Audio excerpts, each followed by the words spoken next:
Hi, welcome to Shrinks on the Street podcast. Today's topic, Marriage Essentials 1 and 2. I am your host, M. Gary Neuman, with my wise co-host, Esther Neuman Halperin, and my daughter. We have a practice in Miami Beach, and please go to newmanmethod.com, Neuman method.com. Find out about our work with Oprah, our New York Times bestselling work, and other projects we have to help the community. So, we wanted to jump right into some practical ideas regarding marriage. Yeah. So often, people come to us and they're, chasing down so many issues within their marriage. And so in our research and our work together as therapists and researchers to try to figure out, we wanted to figure out what were the key points that will really change your marriage. When you want to go and work on your marriage, what are those items? What is going to make the biggest change? Yeah, and I think that's critical because I think a lot of people, they go for help and there's a lot of dilly-dallying and a lot of conversation. A lot of emotional, Very much so. And you have to get to that.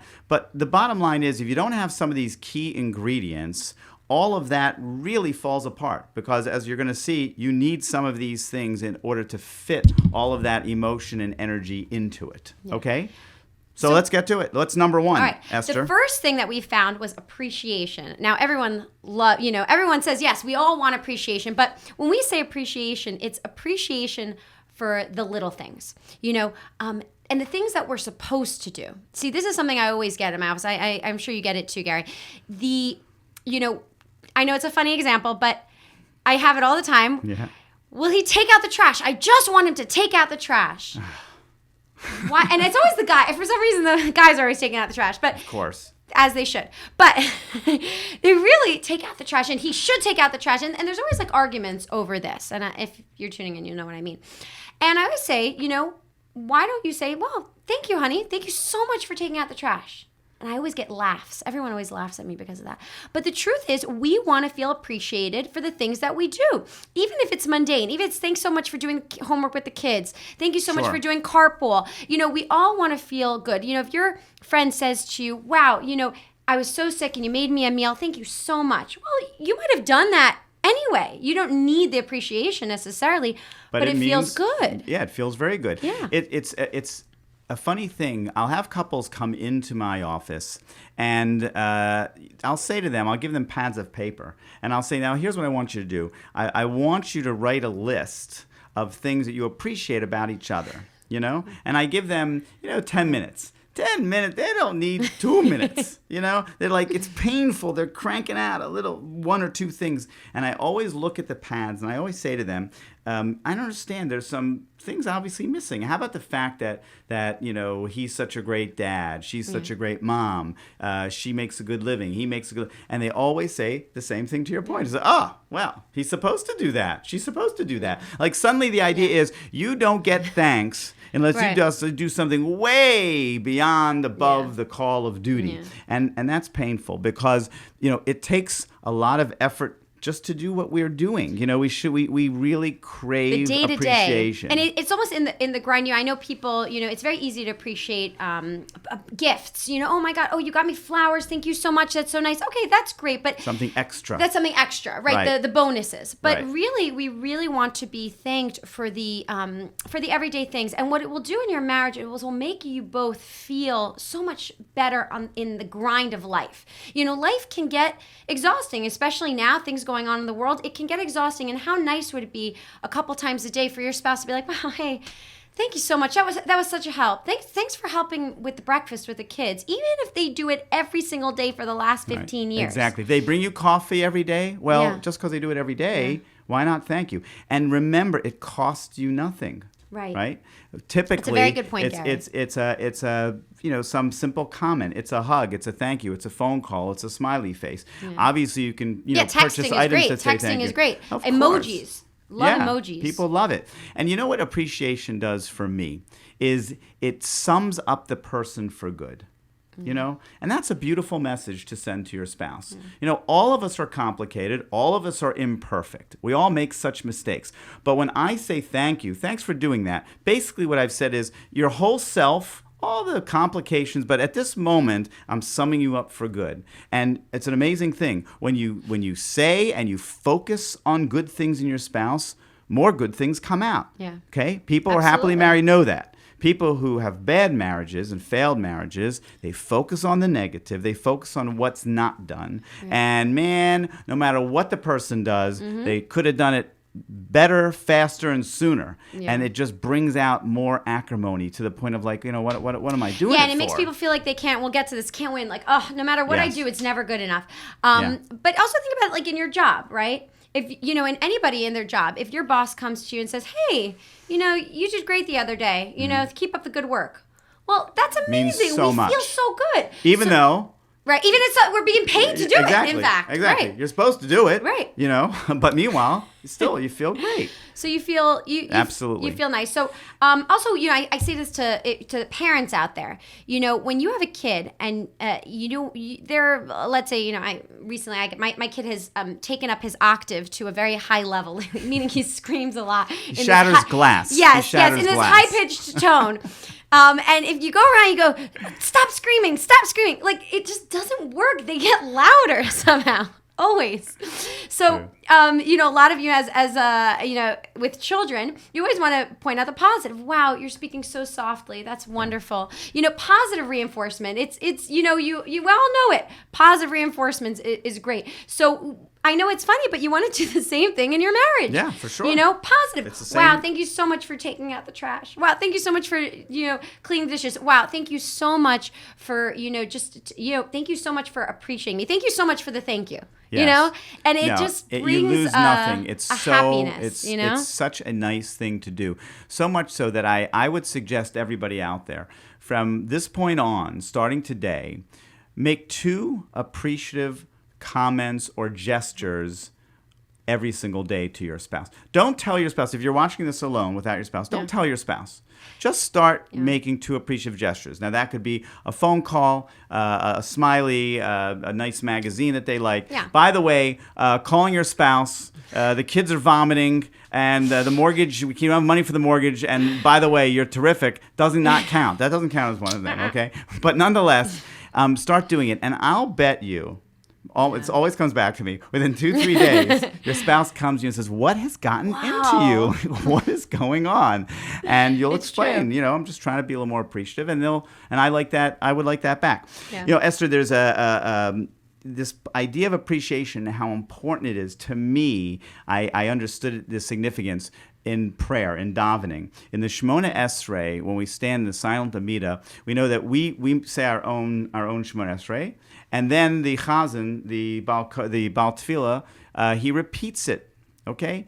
And he repeats it for everybody else in the days when people were unable, they were uneducated, didn't know how to say it. So he would repeat it, and you would have in mind. But even nowadays, when the Baal Tefillah repeats the entire Shemona Esrei, there is one place where everybody in unison still says out loud in the repetition. And that one place is Modim Anachnu Lach, which means we appreciate you. Right. And it's such a message. The message to me has always been that what the Chachamim are explaining, what the rabbis are explaining to us, is that there's one thing you cannot postcard or phone or telegraph in. There's one thing, it's got to be you. You have to say. You got to say to own it. It's appreciation is so important. Is that when it comes to appreciating, in this case, God, don't send it through a messenger. You do it yourself. Everything else in the Shemona Esrei, it's okay. He says it, for you.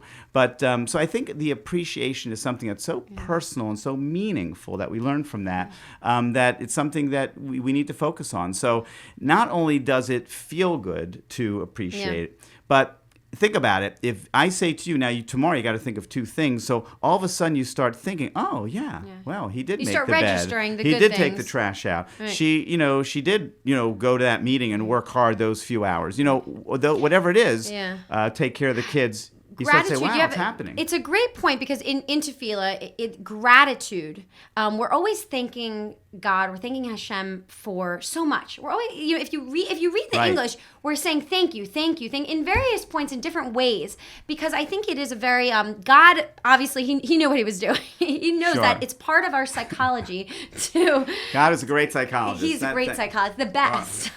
Baruch Hashem. Thank God. Somebody's got to know what's going on. I hope. especially now. I need God to know what Exactly. know what He's doing. Makes us sleep better at night. Absolutely. But what was your point? That God is great, number one. And knows the psychology. And he knows us, and he knows human nature. And human nature is that we need to recognize gratitude for Hashem. Why are we saying thank you, Hashem? God doesn't need our thank yous. Right. He really doesn't. Right. He doesn't That's your point. he doesn't need our thank yous.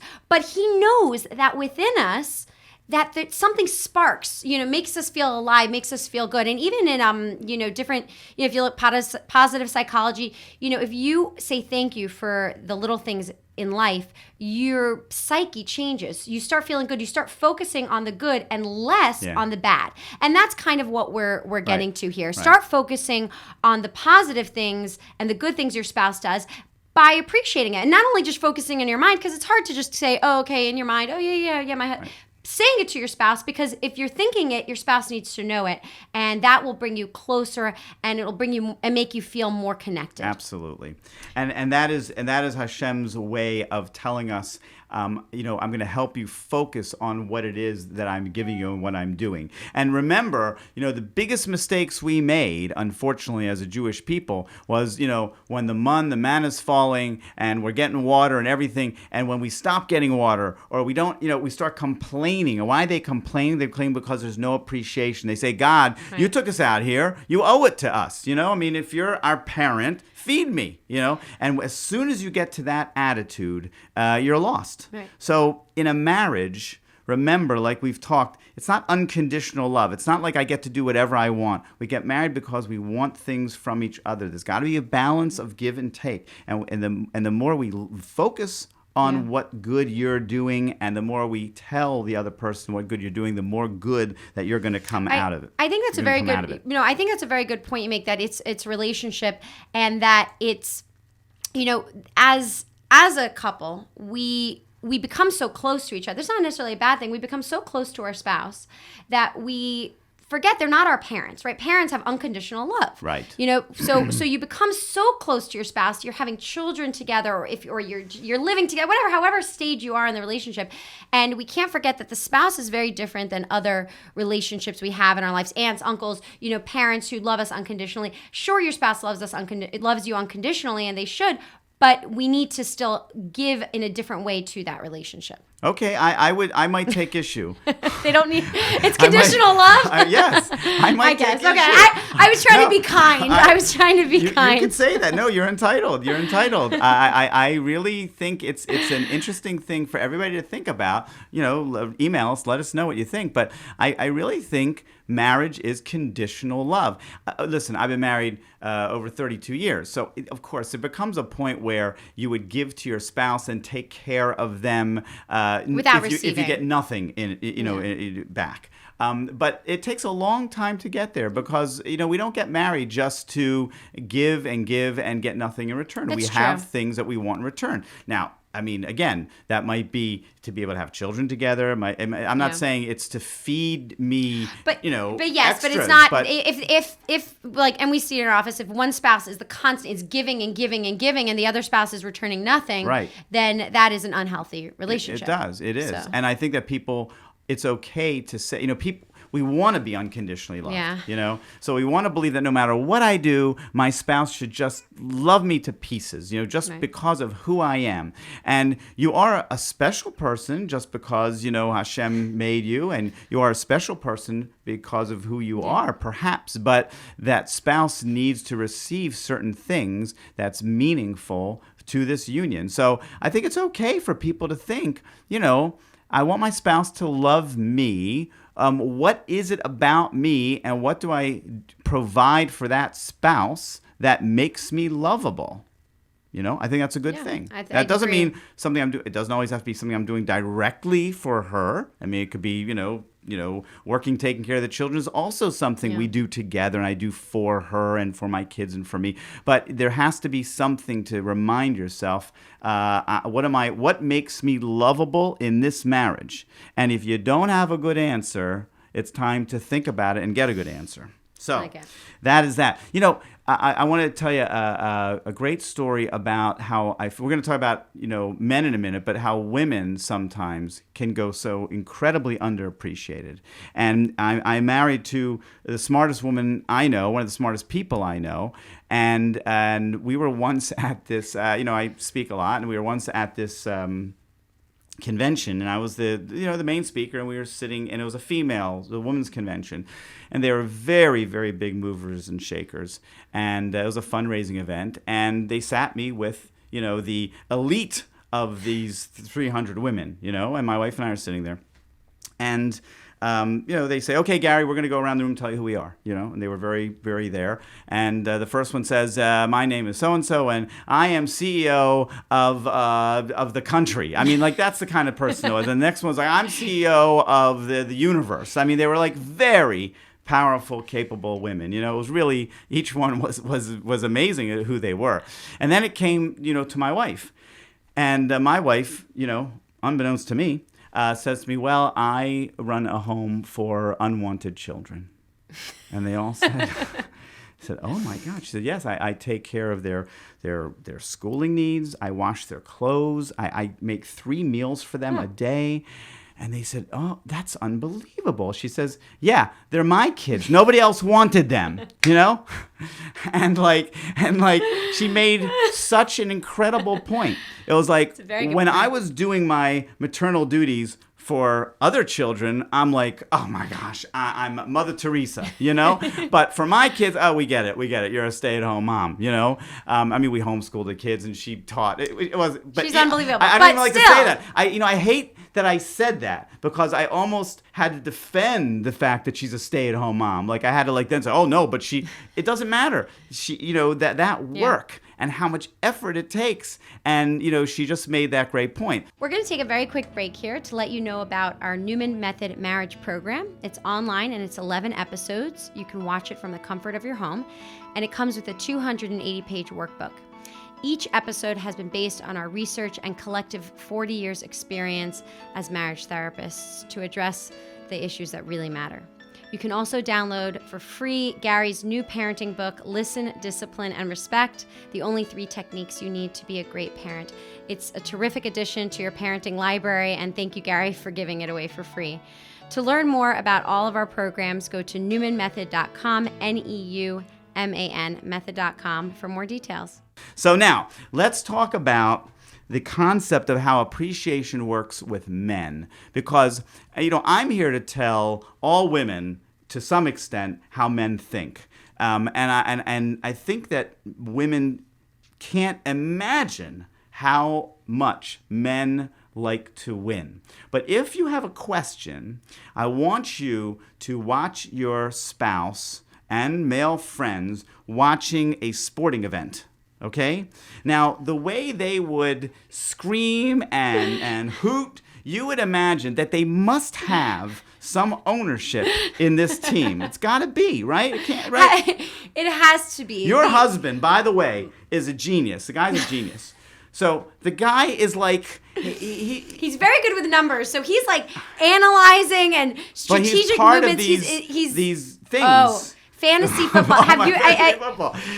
Like, he's in 20 of them, and it's like how nothing he keeps to him. it all in check, and it's like a job. It is so intense. It's amazing, and he loves it. Oh, it's incredible. And when we go to the Super Bowl party, he's got the chart, and whoever's winning. But you would think he has so ownership exciting. in the team. Oh, for yeah, sure, absolutely, for sure. Well, you can only hope. But nonetheless, yes, one day. but nonetheless, there's something unbelievable about men you should know, and that is this: that when it gets down to the end of the game, and at that point at which the man decides that it is impossible for his team to win, you know what he does? Bam. Well, you know something? I'm old. I did this as if you're turning off the TV in some manual fashion. He turns off the program. Because once a man sees that he feels that he cannot win, then he turns off. And if you hear anything from me about the male mind, all women out there, that's one that you should understand, and it works to our appreciation, is that a lot of men, when we did our research, and a lot of men who had failed relationships, the primary issue that they would say is, I felt like I just couldn't win. Yeah. You know?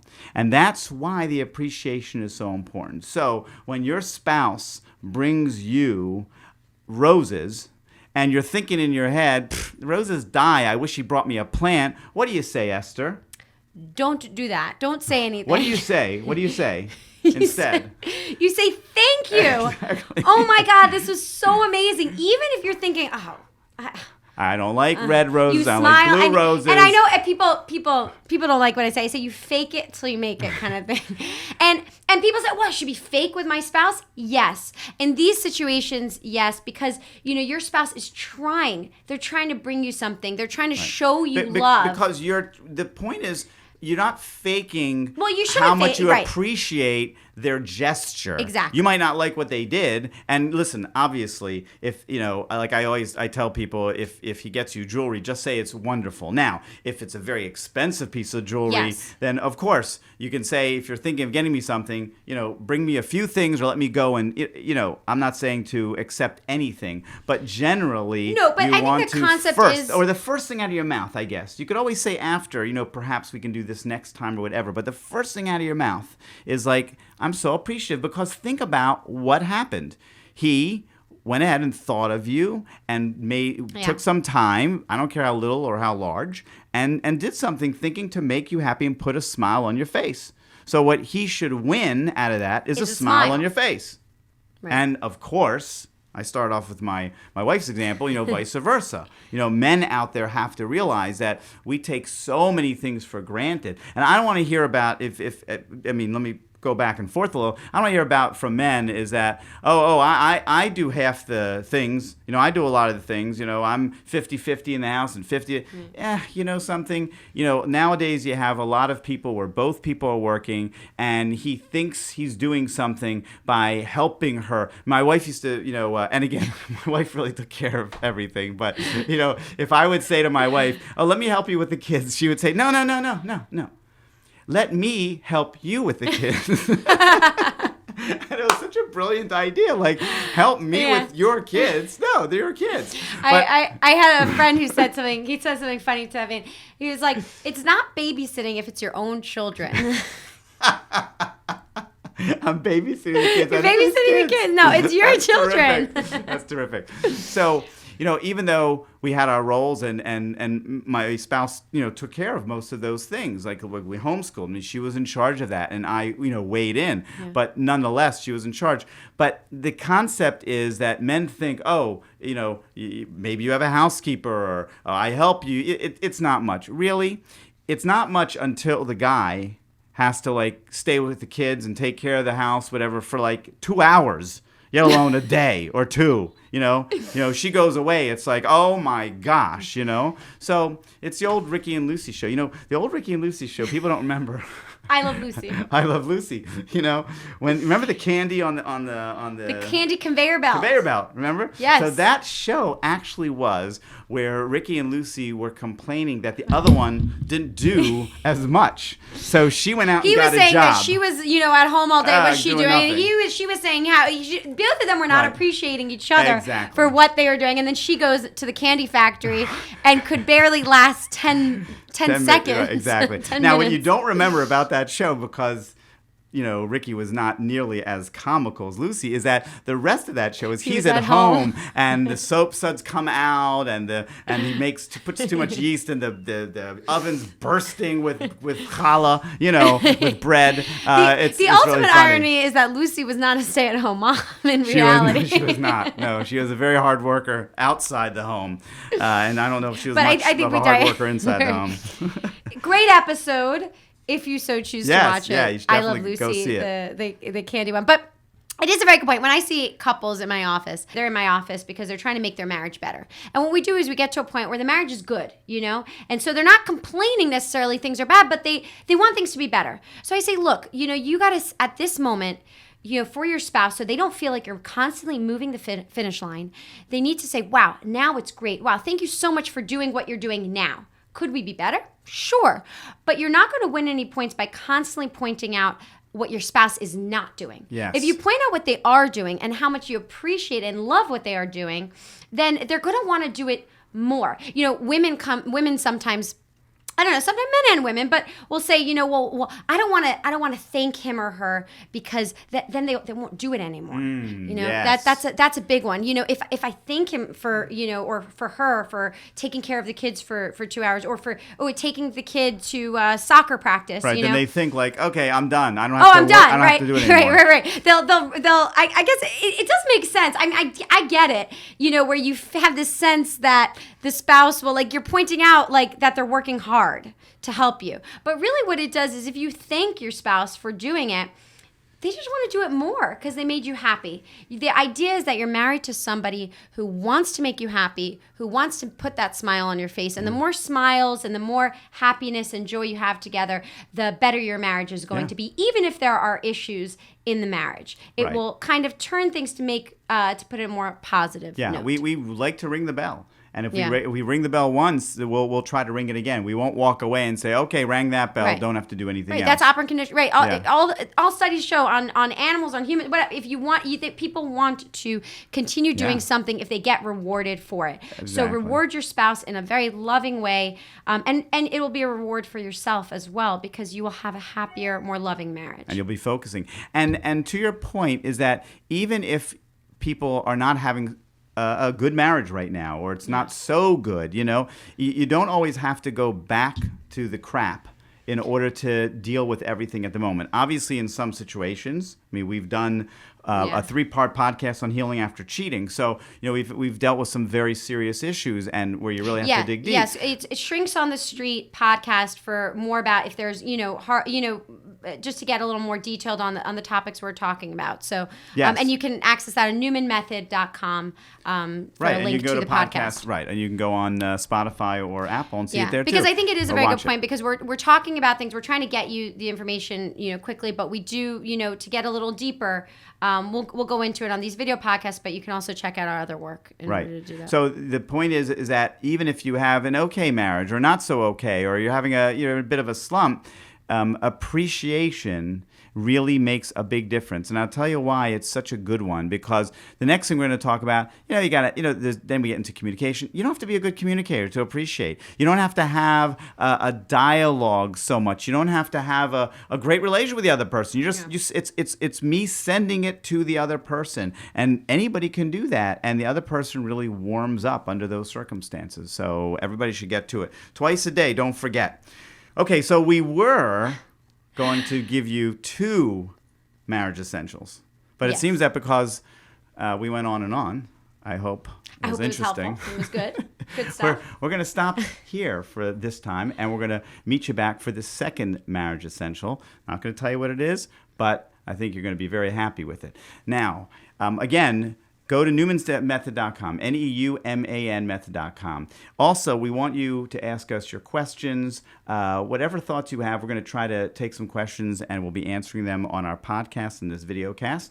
And we look forward to being of great help. We also have some great guests coming up. I do have to say, because I'm so excited, we have a few. We have the chief rabbi of South Africa, Rabbi Goldstein, dear friend, amazing individual, Dr. Harold Koplowitz, who is a psychiatrist who developed and founded the Child Mind Institute in New York and is a best-selling author, and person who I also find just fascinating, Gerald Schroeder, who wrote Genesis and the Big Bang. These are just brilliant minds way beyond me, so I'm going to try to scratch some brilliance out of them and try to understand it and bring it on to you. So we will see you soon. Hopefully come back, and we plan to be of help.